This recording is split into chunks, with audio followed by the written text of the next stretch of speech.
que podemos ver sinal en directo do submarino Isaac Peral, aí estamos a ver, que está a chegar na ría de Pontevedra e que despois se poderá visitar. Poderemos coñecer un submarino, a súa función por dentro. Así que, de contadiño, a ver se podemos volver a Marín, pero fichade, pois, que imaxe. Sí, sí, impresionante. Digo tamén, por si alguén se asusta e ve chegar un submarino agora mesmo por a ría de Pontevedra. Estamos ben en avisar, claro, porque non será habitual. Home, é que normalmente van por debaixo d'agua, tampouco os ves. Velo emerxer. A ver, teño que... Submarinos por debaixo d'agua. Teño vos que explicar como funciona o submarino, é que non...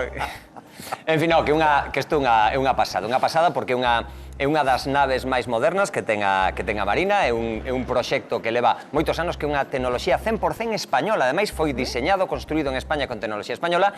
Isto é un produto tecnolóxico que propiciou moitísimos miles de postos de traballo, de horas de traballo, e que deixa ademais unha imaxe espectacular, que é espectacular, e que eu espero este fin de semana ter a oportunidade de pasarme por Marín para botarlle unha ollada a esa maravilla tecnolóxica. Pois claro que sí. De contado, a ver si podemos volver a Marín, pero de momento y nos piden paso dende Marín a nosa compañera Raquel Pérez, que dixemos antes que ese submarino se ia poder visitar, pero que igual non é certo. Raquel, conta. Pois non quero eu romperlle a ilusión a Manel Loureiro que el quería vir a pasar aquí a fin de semana no Isaac Peral, pero só vai a poder ser nunha condición, eu que coñezco un pouco a Manel, creo que non a cumple, porque os únicos que van a poder visitalo van a ser os alumnos da Escola Naval, xa que este submarino, a primeira unidade da serie 80 da Armada, o S-81, o Isaac Peral, vai a estar aquí tan só unhas pouquiñas horas, e só van a poder acceder, efectivamente, pues eses alumnos da Escola Naval, segundo nos confirmaba a Armada, pero non, por suposto, para o público en xeral. Bueno, pero sí que ten de razón en moitísimas cousas, como que esta unidade deste submarino é un hito completamente para a construcción naval militar a nivel internacional por parte de España, que é vanguardista no seu diseño. Podedes ver a imaxe, ten unha envergadura moi ampla, e por iso quizáis é un pouco máis lento agora de entrar aquí. Entendo que terá que medirse moito precisamente para recalar